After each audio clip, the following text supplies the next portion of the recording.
subscribe now and press the bell icon to never miss an update.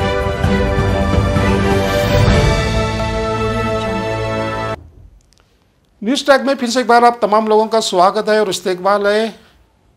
हिजाब का तनाज़ा दिन ब दिन बढ़ते जा रहा है। अभी हिजाब का तनाज़ा, हिजाब के कंट्रोवर्सी पूरे मुल्क में शोर मचा रही है कि कई रियासतों में बड़े ज़ोर शोर से इसका एहतजाज भी किया जा रहा है और उसकी हिमायत भी की जा रही है। कई सियासी पार्टियां इस जोर में लगी हुई हैं, इस मुद्दे को जितना हवा दे उतना हमारे लिए फ़ायदेमंद होगा।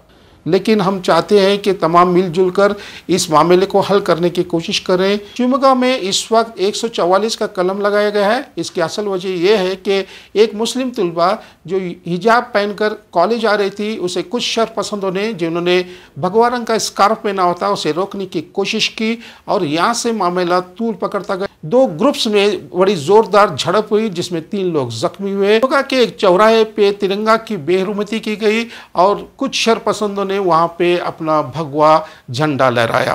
फौरन ही पुलिस को तलब किया गया और पुलिस ने पूरे माहौल को कंट्रोल कर लिया। कोविड-19 में सबसे ज़्यादा नुकसान होने का जो मैंने जिक्र किया था कल के बुलेटिन में, वो है तालीम का।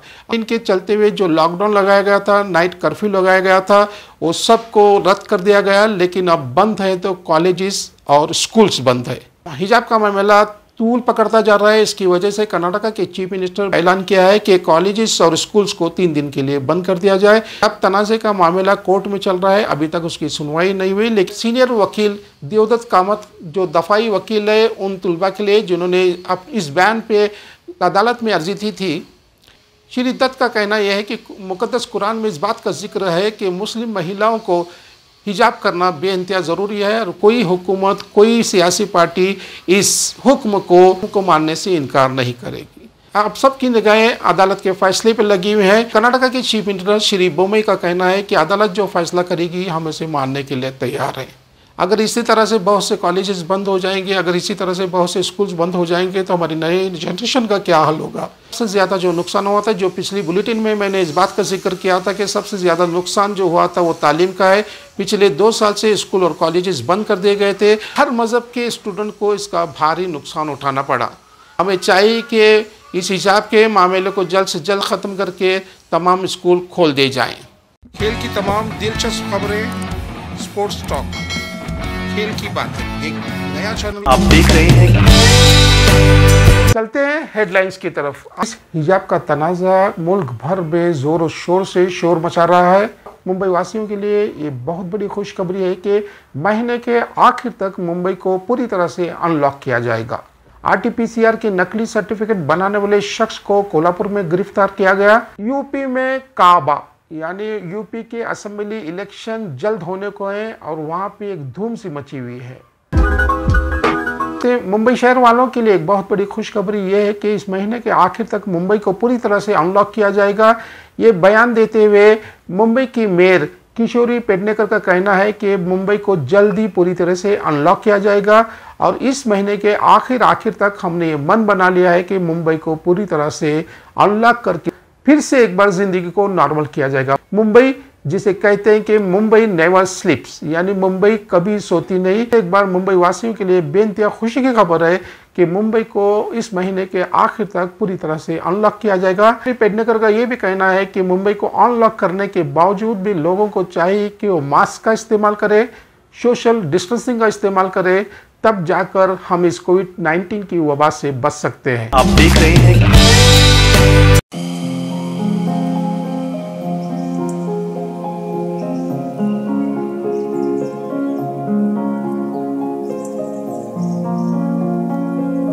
आप देख रहे हैं। सेहत हज़ार नेमत है। हमने कई मरतबा इस बात का जिक्र किया है कि अगर इंसान के पास सेहत तो ज़िंदगी रंगीन है, अगर सेहत नहीं है तो ज़िंदगी बेरंग से हो जाती है। RT-PCR का मसला हमने पिछली बार उठाया था कि क्या RT-PCR हमारे लिए बहुत ज़रूरी है।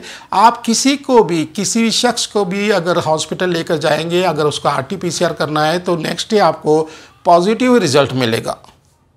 और बहुत से सर्टिफिकेट जिसके डोज जो लोगों ने नहीं लेते, उनके सर्टिफिकेट्स उनके मोबाइल पे आ चुके हैं। और RT-PCR का मसला ये है कि हर एक कोई अगर टेस्ट कराता है तो डेफिनेटली उसका रिज़ल्ट पॉजिटिव आ जाएगा। मौसम सरमा में हर एक को खांसी होती है, हर एक को बुखार होता है और हर एक को सर्दी होती है, लेकिन इसका ये मतलब नहीं है कि वो कोविड-19 से मुतासिर है। जब इंसान को सर्दी होती है, खांसी होती है और दूसरे छोटे छोटे अमराज में मुब्तला होता है, इसका ये मतलब नहीं है कि कोविड-19 से मुतासिर हुआ है। काम और दूसरी छोटी छोटी बीमारियों का सिलसिला कई ज़माने से चलते आ रहा है, तब कोविड-19 की बात नहीं थी। एक हफ्ते से ज़्यादा बीमार होते हैं, कई लोग 1 महीने से ज़्यादा बीमार होते हैं, उनका ये मतलब नहीं है कि उन्हें कोविड-19 ही हो गया है, वो कोविड-19 के वबा से मुतासिर है। के नकली सर्टिफिकेट बनाने का मामला हमारे सामने आया है। कोल्हापुर के एक शख्स को इस मामले में गिरफ्तार भी किया गया है। RT-PCR जो निपानी के एक बॉर्डर पे चेक किया जाता था, वो शख्स वहाँ पे नकली जाली सर्टिफिकेट बना के मुसाफिरों के हाथ में थमा देता था। शख्स को उस वक्त गिरफ्तार किया गया जब वो उसी बस में सवार था। बात यहाँ तक नहीं रुकती। यूपी मध्य प्रदेश में कोविड-19 के नकली वैक्सीन और इंजेक्शन भी बनाए जा रहे हैं। ऐसी कई दवाएं बनाई जा रही है जिसका सबको इल्म है, लेकिन उन पे कोई एक्शन नहीं ली जा रही। इंसान की सेहत की कोई अहमियत नहीं है। हर कोई नकली दवाएं बेच रहा है, हर कोई नकली इंजेक्शन लगा रहा है। पिछले महीने बेलगाम में 2 मासूम बच्चों की मौत इसकी वजह से हो गई थी। जब उन्हें वैक्सीन का इंजेक्शन दिया गया तो उसकी सिरिंज अनस्टेरलाइज थी, यानी वो साफ सुथरी नहीं थी। बच्चों को इंजेक्शन देने के साथ ही जिनकी उम्र सिर्फ 18 से 20 दिन थी, मौके पे ही उनकी मौत हो गई। किसी भी गवर्नमेंट हॉस्पिटल में जाके इस बात की तस्दीक कर सकते हैं कि कोई भी हॉस्पिटल साफ़ सुथरा नहीं है। वहाँ पे ना कोई इंतज़ाम सही से है, ना वहाँ पे लोगों के साथ अच्छा बर्ताव किया जाता है। हम अवाम हुकूमत से इस बात की गुजारिश करते हैं ऐसे लोगों को गिरफ्तार किया जाए जो इंसान की ज़िंदगियों से खेल रहे हैं। हुकूमत हर बार इस बात का दावा करती है कि हमारी शहरियों की सेहत हमारे लिए बहुत ही अहम है, लेकिन कभी इस बात पे जोर नहीं देती कि कई नौजवान, कई बूढ़े, कई अधेड़ उम्र के लोग गुटखा खाने की वजह से कैंसर में मुब्तला हो जाते हैं। हम हुकूमत से गुजारिश करते हैं कि गुटखे पे पाबंदी लगाएं और हर नौजवान को बचाने की कोशिश करें। हम उम्मीद करते हैं कि गुटखे पे हुकूमत जल्द से जल्द पाबंदी लगाएगी। आप देख रहे हैं शिफा को है जहाँ, शफा भी है वहाँ। शिफा को एक अनमोल आयुर्वेदिक दवा सर्दी, सरदर्द, ज़ुकाम, बदन दर्द, गले की खराश, दांत दर्द और पेचिश में बहुत ही मुफीद और शिफा बख्श है। आप देख रहे हैं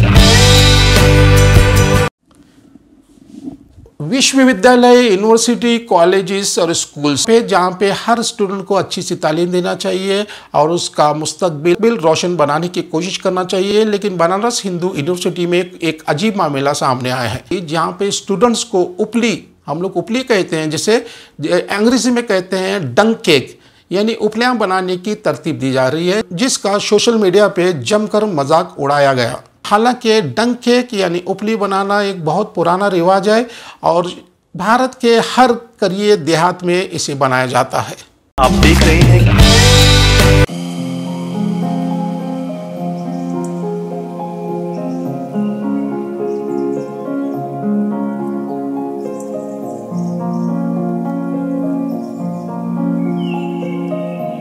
आप देख रहे हैं उत्तर प्रदेश का इलेक्शन, यूपी में काबा यानी उत्तर प्रदेश में क्या हाल है, कैसनबा यानी उत्तर प्रदेश में क्या हो रहा है। उत्तर प्रदेश में हालत इस वक्त बहुत ही नाजुक है और हालिया हुकूमत की हालत तो उससे भी ज़्यादा नाजुक है। खासकर यूपी के किसान क्षेत्र में कोई भी नुमाइंदा जाने से बेनतिया घबराता है, क्योंकि उनका स्वागत बड़े ज़ोरदार तरीके से किया जा रहा है और वो नुमाइंदा दबे पाँव वहाँ से भागने की कोशिश में लगे हुए हैं। हालात क्या होंगे और यूपी का इलेक्शन एक दंगल है, इसमें जीत किसकी होगी, एसपी की होगी या बीजेपी की होगी, ये वक्त ही बताएगा। योगी आदित्यनाथ जो गोरखपुर से इलेक्शन लड़ने का इरादा कर रहे हैं, ये नुमाइंदगी का फॉर्म भर चुके हैं और उन्होंने अपने फॉर्म में तफसील भी भरी है कि उनके पास कितनी दौलत है, कितना माल है। लेकिन इसमें आपको ये जानकर हैरानी होगी कि योगी आदित्यनाथ के पास सिर्फ 1.5 करोड़ रुपए की मालियत का कुछ सामान है, एक रिवॉल्वर है और एक राइफल है। योगी आदित्यनाथ के सामने होंगे बीजेपी के साबिक नेता की बीवी महिला जिसका नाम है सभावती शुक्ला। सभावती शुक्ला के शोहर पहले बीजेपी में थे, लेकिन किसी वजह से बीजेपी से रिजाइन करने के बाद वो समाजवादी पार्टी ज्वाइन किए। शुक्ला ने अपने 2 फर्जंदों के साथ समाजवादी पार्टी को ज्वाइन करके बीजेपी के खीमे में एक हलचल सी मचा दी है। आप देख रहे हैं हमारे channel news track, sports talk और वेबसाइट को ज़रूर देखें और ज़रूर पढ़ें। फिर हमारे दोनों चैनल को सब्सक्राइब करें, शेयर करें और लाइक करें। और हमारी वेबसाइट को हर रोज़ आप पढ़ा करें, जिसपे 40 ब्रेकिंग न्यूज़ शामिल होती हैं। न्यूज़ ट्रैक पे खबरों का सिलसिला जारी है। तब तक के लिए खुदा हाफिज़।